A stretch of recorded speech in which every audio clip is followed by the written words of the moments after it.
On Mondays through these weeks of the majors, we are combining SEN and SEN tracks. So Gerard Whateley and Gareth Hall with you. Gareth, hello. Hello, Gerard. Welcome back. What a great time of the year it is. Yes, what a splendid day's racing Saturday was. Wayne Hawkes is in place. Hello, Wayne. Morning, Gerard. This is so good. Do you know why? I've called him Gareth and you Gerard and vice versa, so now if I stuff it up, it won't matter. Good morning. I've been listening on planes Have you? as you've been refining your act. I'm looking forward to getting hold of it. And John O'Neill is going to join us shortly as well, part of your means test on Giddy Up. Have you been happy with our barrier trials, Gerard? I think we brought you to hand relatively well. I've got the tongue tie and the winkers on Wayne. Yes. Feel like I'm buried 27 in the Everest. Yeah. And John O'Neill, who's been telling us for weeks, every time he's spoken the Caulfield Cup, he said, don't forget Durston, don't forget Durston. So good judge, John O'Neill. Welcome back to the means test. Morning, Gerard. How are you? It's wonderful to be with you. And Hawksy, I'm glad I'm a long way away from you. That's a positive thing for me. All right. Good morning to you too. It features in the categories along the way. So into our categories we go. Every means test starts with a King's Gambit. I wasn't quite sure whether to do this with racing or not. And then this happened at Caulfield 2 weeks ago. Oh, this is going to be a soft victory. Hardly touched. King's Gambit to the line, bolts in. King's Gambit is part of the racing lexicon. Salute to you, David. Gareth, the King's Gambit is yours. Now, I made a mistake by tweeting that because everybody thinks you own King's Gambit along with David King. But the King's Gambit on this Monday it's the best day nearly in racing. Everest Day and Caulfield Cup being combined. 44,000 at Randwick to watch the Everest, which has been an innovation that's changed the landscape of the sport of thoroughbred racing, and many thought that you couldn't share it on the same day with a time-honoured race like the Caulfield Cup. But you had 24,000 people at Caulfield, and you had the turnover that was through the roof. More people watched the Caulfield Cup because of the Everest and vice versa. So I think it's a huge winner, even though that the Everest does take centre stage and the Caulfield Cup has to play a support role. But I think it's just a terrific day for racing, and racing's the big winner from that, for mine. All right, so let's take that straight into the debate, is which race owned the day, which I feel is a rhetorical question. So I sat on the couch throughout the day, and the Everest was the main event. It made the Caulfield Cup just look a bit old and staid, and it wasn't a great Caulfield Cup. And that's okay, because the last two have been. Incentivised and Very Elegant have been for the ages at Caulfield. This year wasn't. There was a lot of time spent, I felt, trying to reassure ourselves, no, the Caulfield Cup, it matters. It's really different. It's a major. It was totally wasted on the undercard for me. The Everest rules the day, and it is the second most important race in the country behind the Melbourne Cup. Which race owned the day, Wayne? You know what? I think racing owned the day. And I know that's not the question you asked, but this is the analogy, Gerard. When we run Golden Slipper Day and you have a Mornington meeting as the opposition or a Bendigo meeting, I think it might have been, in the autumn, they get lost. Whereas I think Gareth said it off the top. I mean, the racing was the winner for, you're flicking from one channel to the other, you listen to SEN track, you know what I mean? It was big racing. I mean, Everest had to be because it had all the number one items there, and you were right. The Caulfield Cup was left lacking. If Might and Bow was there with Makybe Diva and Bone Crusher and something else was in the race, that probably would have brought it up to another level. John, which race owned the day? I love exactly what Hawksy said, Gerard. I think from an owner's perspective, it was just wonderful to have an opportunity to have horses running, in that really expensive race or great value race in Sydney, being the Everest. And obviously we didn't have a runner there, but we didn't have a runner in the Caulfield Cup this year either. But I just thought from an owner's perspective was just wonderful, and giving owners an opportunity to compete for this amount of money in both environments was fantastic. I thought the support card, Gerard, even in Melbourne, I think we saw some really nice 3-year-olds come through. I think Renaissance Woman's going to be a beauty going towards an Oaks, and I thought the 3-year-old sort of staying race towards the Derby was pretty good, and I even thought the sprint race was pretty good with Henry Dwyer. So I just think racing too. I think it was a wonderful day. So why can't you have these two races on the same Oh, you day, can. Gerard. You can. It's just a waste. Yeah. That's all. It is if you separate them out, you get these peak days. There's 46,221 at Randwick, Yes. and you're on the couch going, "That's where I want to be."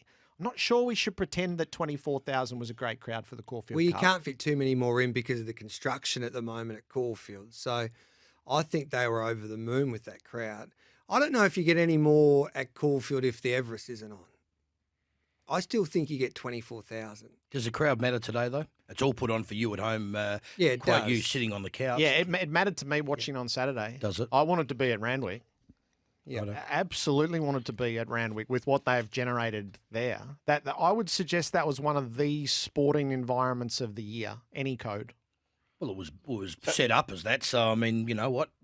We'll never know what it costs because one thing Peter V'landys doesn't do, he doesn't give out all the figures, so we'll That's never all right, ever but it's know. worth it tenfold. This is a you go. made up race, Correct. which has muscled its way into being a staple within 6 years. It's a phenomenon. Caulfield Cup's been left wanting a fair bit for a fair while, I reckon. Oh, so I reckon When the I was a last two kid growing Caulfield up. Cups have been brilliant. Yeah. There haven't been people there for them, but very elegant beating an Epsom Derby winner and incentivised. So it doesn't. I'm not judging it on the stock that was there on Saturday because the Righto. next Caulfield Cup will be fine. But it's the luck of the year sometimes, and they're totally different races.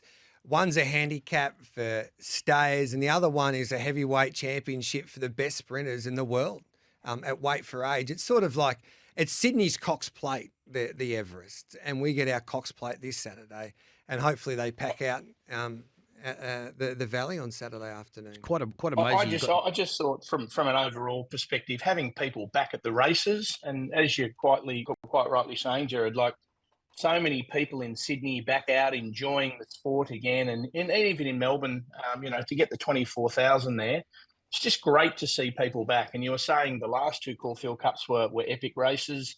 Again, we were really lucky to have shares in both of those horses, but couldn't enjoy the on-track sort of facilities or the partying or the functions. So just to have people back at the races, I think is wonderful. The biggest thing I'm thinking right now is new races. Golden Rose, Everest, Queen Elizabeth revamped, Coolmore up the straight on Derby Day. We all talk about history. Do you know what? These races and what you're saying, Gerard, and you are a historian, let's be fair about it. We need to change some of this stuff. We're in the year 2022 and we are changing, but I reckon we're hanging on to too much history because the world's a different place now. Yeah, I think so. Innovation versus tradition. Sydney's been innovation, need both. Melbourne's been tradition. Yes, you do need a blend of both. I think it's remarkable to get a pop-up to find such a place within 6 years. So 46,221 betted the 43,833 that were at the Winks farewell. Now, I was there that day, and this eclipsed it by a margin. Yeah, even with Bruno Mars on, didn't Peter V'landys spit the dummy when he found out Bruno Mars was going up against him? We had a few text messages on Giddy Up for the review show, and Dean Whateley, our form expert, was there. He says he's never seen anything like it. Now, he's in his mid-20s. They sang Sweet Carolina as they headed to the track. It was more like you're at a soccer match or a soccer match in England watching the best sprinters, the best thoroughbred sprinters go to battle. So it's a different ball game, but I think the Everest is the only pop-up race that's worked for New South Wales.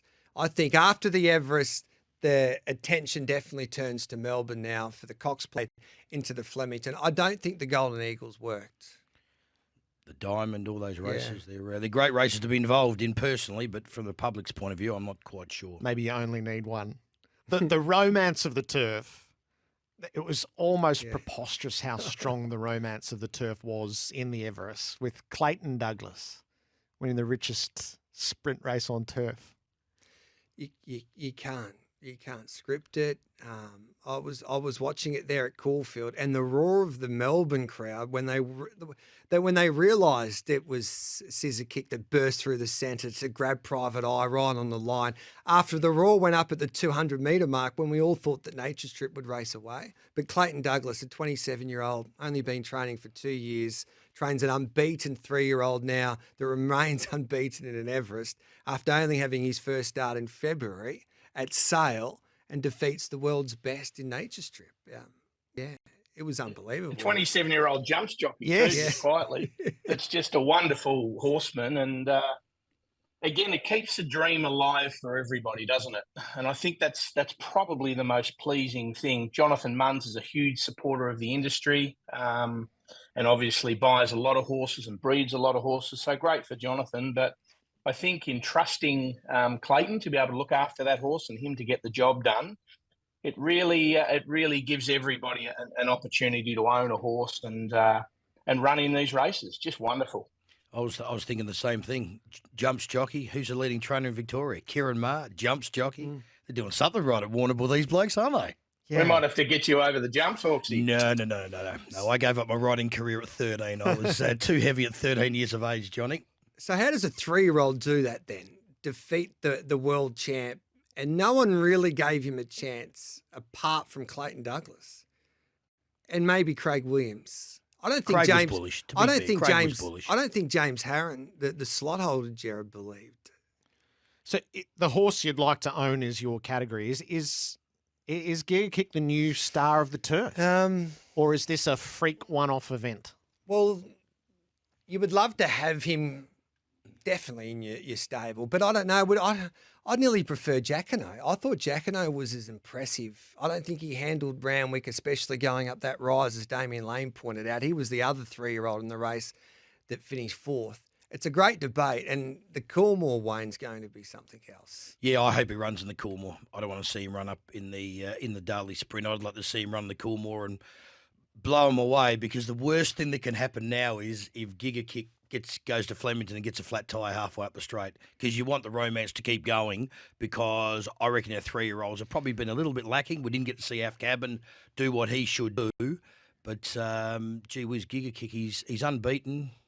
Barriers were the biggest key in that race. Where on would you Saturday. like to see him, Gerard? Would you like it to see him take on Nature Strip once again in the Darley, which is the champion sprint on the final day for round 2, or would you prefer him to take on Jacquino and this superstar filly from Godolphin and In Secret in a Coolmore? Yeah, I think you should go and win the Coolmore, and then when he's a more seasoned horse, go back into the open ranks. But Correct. I mean, he's taken on merit what was before him. So, yeah, either.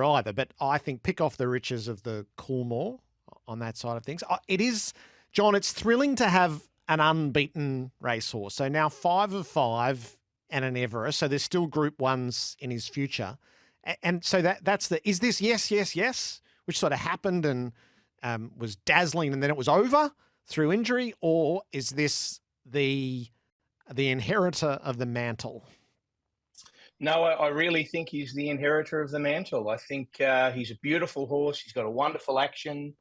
I will note that apparently Clayton put him in the float and drove him up himself too, and spent the whole week with him, which is something quite unusual for the majority of trainers. So I really think he'll take the mantle. I think, as you said, Gerard, I think he should go to the Coolmore, which doesn't make me happy because we were going to go there with Coolangatta, but I think he'll go there, and I think he'll blow him away. And I think next year he'll be bigger and stronger and even better. So he's definitely, without a doubt, the star of the future. I will say I watched a couple of other nice horses on the weekend that I think will really step up, Gerard. I think Cascadian's done a wonderful job to overcome challenges and stuff. So I thought it was enormous on the morning, on the weekend. So I think it'll probably go to the McKinnon the last Saturday. And I saw a really nice 3-year-old filly in Adelaide win the first race, a horse called Grey River.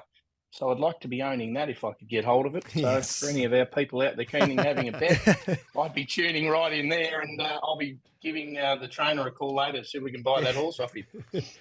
John O'Neill with us on the spring racing means test. There was a horse that ran second on Saturday, and I reckon that was the one I want to own. Do you have a share in it, Johnny? Muramasa? Yeah, I do actually. Aussie really? Kerr, Aussie Kerr and Trent Buston bought it at the sales by Deep Impact. He's a beautiful individual, really, really nice horse, and just wants ground.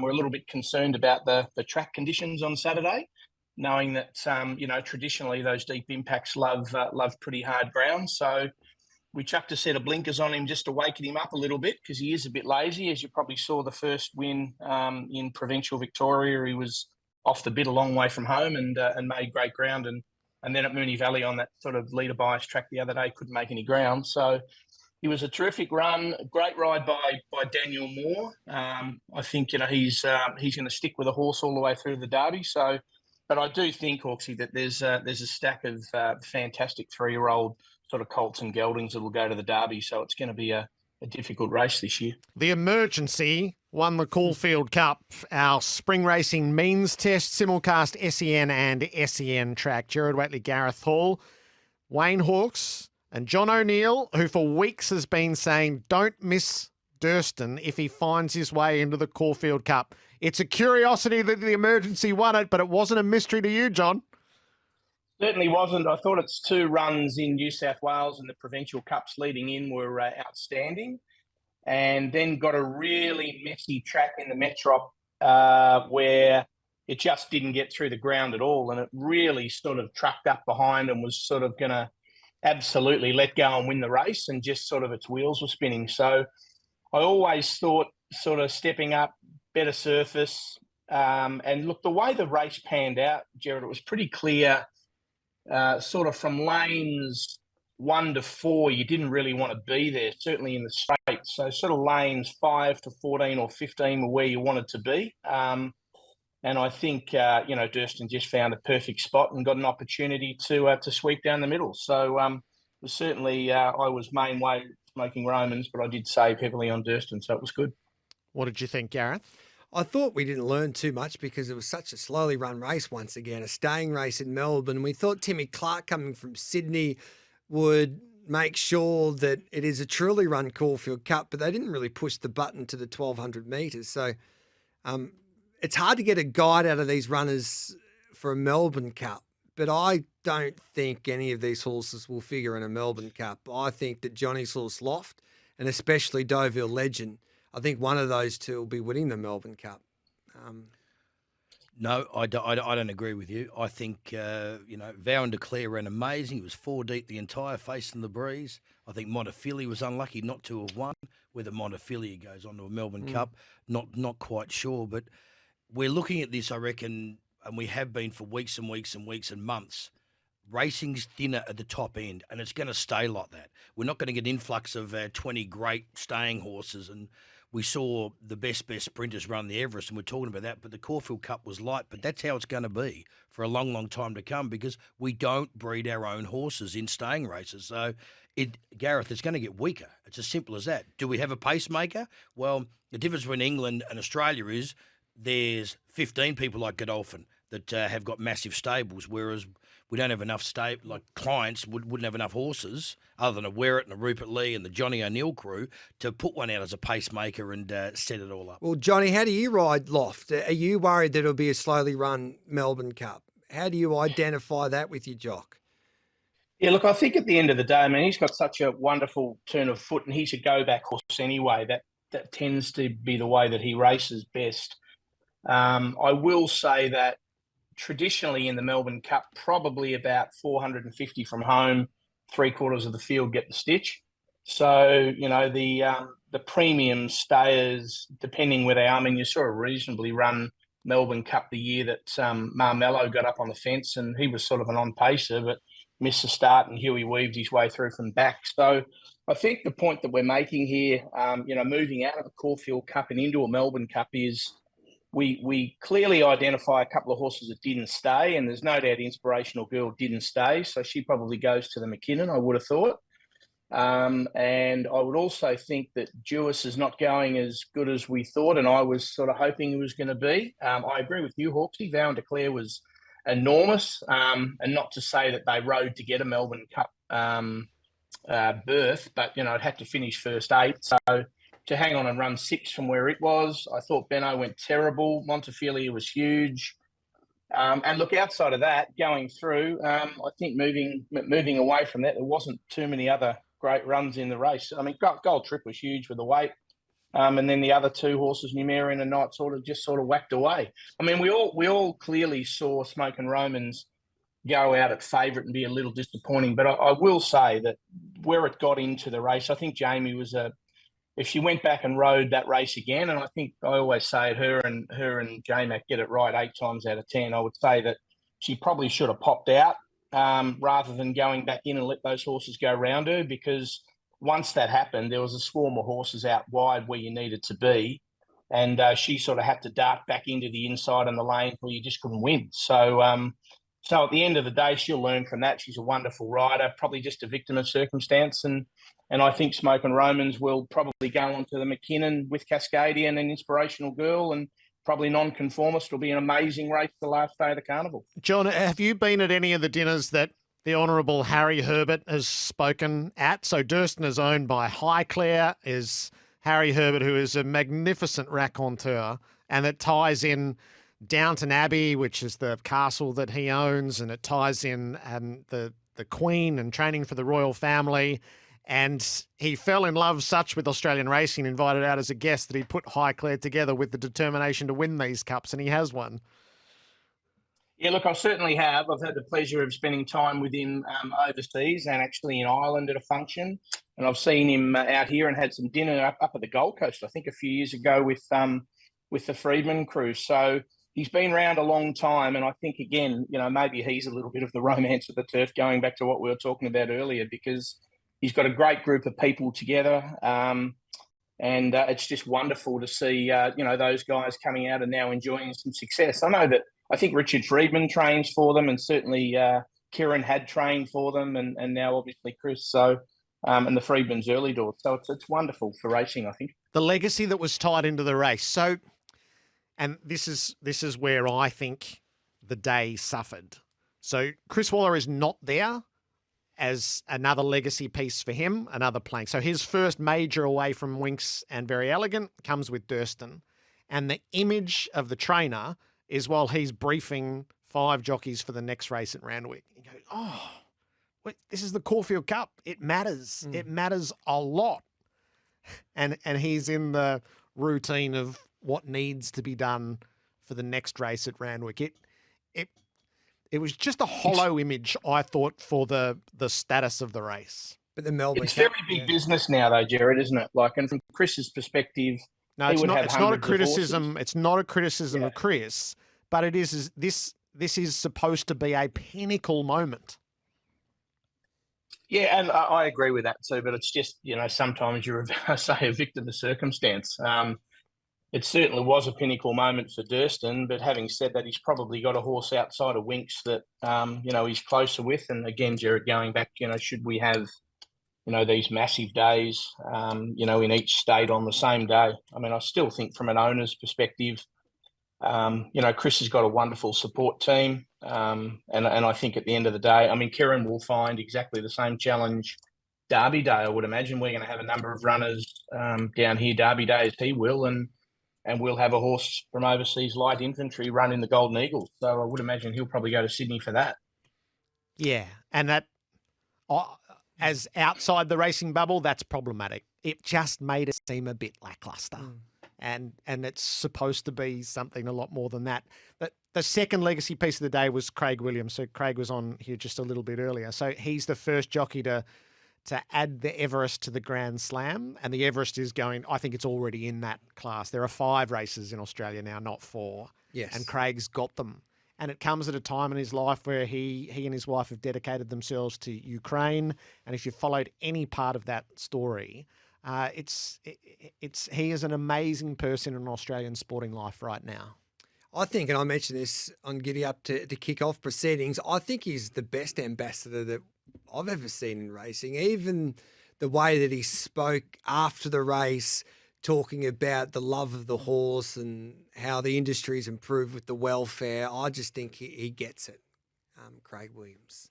And he does a wonderful I think from a communication piece, Gerard, he's probably one of the most professional communicators that we've seen for a very, very long time. And I know in the earlier days, Hawksy, you would be across this too, that everybody wanted to have a say about what he was doing. But, he'd ride horses for you and he'd send you an individual email update, or he'd send you a card, or he'd send you a note to say thank you. So I think his communication, his professionalism, there's absolutely no doubt that he deserves every possible accolade he should get from a business perspective, being a jockey. But Gerard, I think he goes to the next level doing what he's done. I won't tell Gay Waterhouse you thought Craig Williams is over Gareth over Gay Waterhouse. I think Gay Waterhouse is the number one ambassador for racing. Yeah. He's very, very close. And the bottom line with Craig is you know what? We know his record's there, and we've all been willowed by him. There's no doubt about that. But he's the bugger that, you know what happens? When you have him in the quad, you don't win that last league, and whenever you don't, I mean, he's a great, great jockey. And I don't know what his age is, Gerard, but I mean, he's pushing 50. So, footy terms, he's Joel Selwood in 5 years' time, and he's still competing against the best, the best, the best. J-Mac's 10, 15 years younger than him.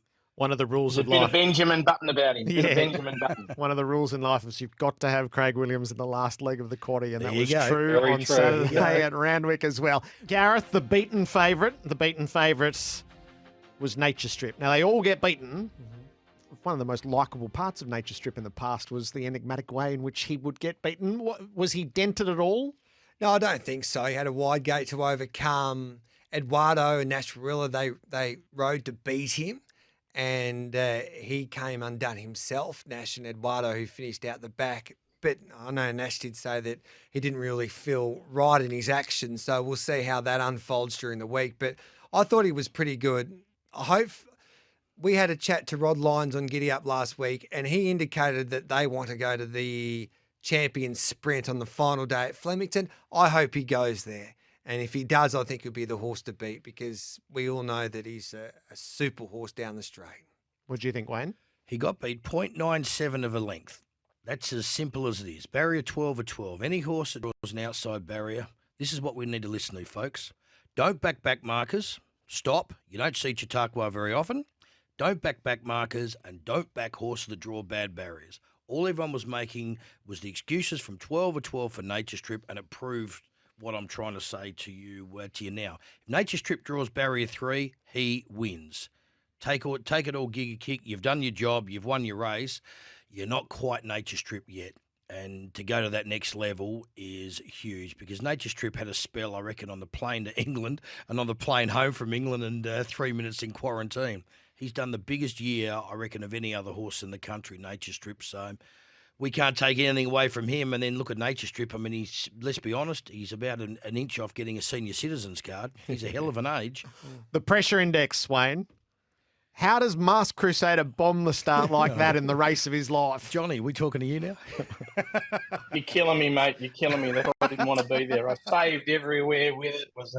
Goodness me. Anyway. Yeah, it's Michael Hawkes was gutted. He rang me after the race, and he was absolutely gutted to have flown the start the week before or 2 weeks before in the lead up to the Everest, to then have to go back and fly home on a track you hated and should have won, to have just bombed the start. And when they showed the overhead shot, and I went, where is he? There he is. 4 lengths last, and he got beat 3.5 lengths in the race and ran 9th. So you can't afford to kick 1 goal 7 in the grand final, and that's exactly what he did. It's as simple as that. So it's like, you're down at quarter time and out of the game, but you had that gear change. You put the winkers back on. Sometimes horses can miss the kick when that gear change. He's hot and cold though. Let's be fair. I mean, the start before he flew the start, and he must have spoken to Chautauqua, I reckon, at some stage there a couple of years ago when he was a baby. So, hey, great boy, how do you get around this? What is it with your sprinters? I knew you'd say that, so I thought I'd lead with my chin. Yeah. Well, I'm leading, I'm whacking. So go on. How do you fix it, Wayne? Well, he jumped out the other day and went whoosh. Simple as that. So whether we keep him for the it's now called the Nature Strip, and next year it'll be called the Giga Kick. There's a race in Sydney worth a few $1 million. He doesn't go that great down the straight. He had one run in the Newmarket on the wrong side of the track and ran okay. So he's gone the farm for a few days just to think about life. But you know what? He's a gelding. He's a gelding. Go and sit in the... I think Michael's gone with him. Go stand in the sin bin for a bit. That psychologist that you've got, Horsey, it goes well. It goes well. You can drag the horse in with you. All right, John O'Neill, you don't get off the hook here. What becomes of is our category. What becomes of Very Elegant after a midfield run on Champions Day at Ascot? Yeah, look, again, I think we're all pretty disappointed, Gerard. We've been speaking about it for a lot, or over the last few weeks anyway, and the owners and She was certainly in really good condition as far as Francis Gerard was concerned. Pace was certainly there. Got a lovely track into the race and just didn't let down. So I think almost like when you get to the end and you retire from work and you get a big payout and get a chance to travel through Shanti and the UK and stuff, that's probably what she's done and had a nice working holiday. But I would say we're having a meeting tomorrow, Gerard, with the owners, but I'd say that would be it. And we'll make a decision on who she goes to from a breeding aspect. So a little disappointing. I know a lot of people had a lot to say about her going over, and it's pretty well documented that Chris wasn't a big supporter of the situation. But look, she's had a nice working holiday and hung out in Shanti for a little bit and made a few new French friends and a couple of friends in the UK. So that's about where we sit with her, I think. Very elegant's a racehorse. Now, the reality is that most of these great race mares don't become great brood mares. It's as simple as that. Statistics will tell you that over and over again. So I think the hardest part is that a new trainer takes her on and not knowing the horse. When you know young horses, you have them all the way through from the get-go. It's like young kids. It'd be like adopting someone at 15 years of age, and you don't have a previous history. It doesn't matter how much Chris can tell old mate in Europe. It's never ever an easy thing. And you know what?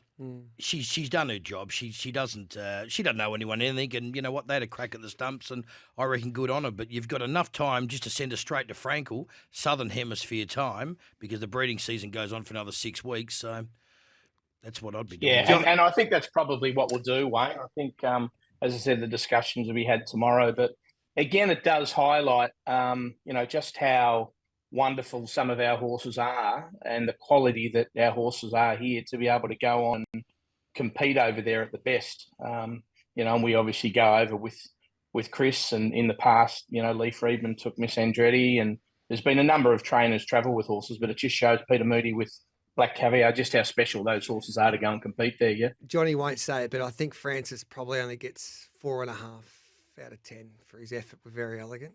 Yeah, he might have got her 12 months too late, but if he'd got her earlier, she wouldn't have won the Melbourne Cup. Yes. So we would have been shortchanged here. The racing bubble is going to be one of our categories. Yes. Inside the racing bubble, the wall at Flemington looks like genius. The track has been saved from the floodwaters. Yeah.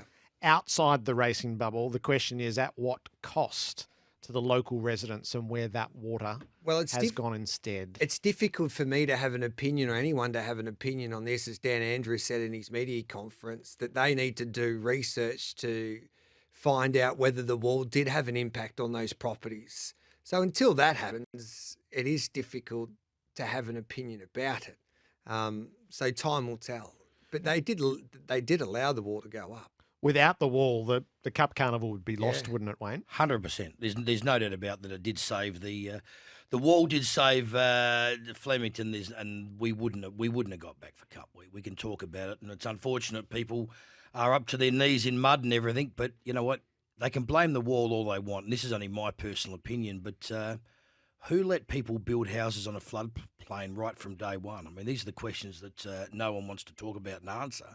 But thousands of people live in a floodplain. I mean, it might not be a once-in-a-lifetime thing, but it's going to happen again as well.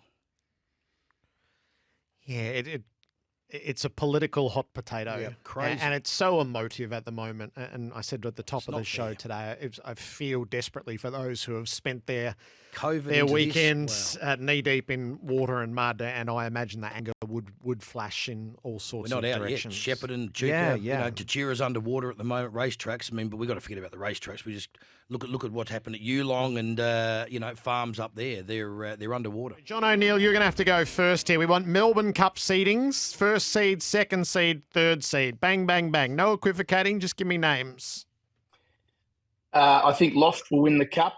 I think Young Werther can run a place, and I think Montefilia can run a place. Wayne, who are your three? Loft, Vow and Declare, into the field. So you can't have field. You've got to give me a third name. I've got no idea. Dofil Legend from Loft from Knight's Order. Yeah. Knight's Order was an interesting run.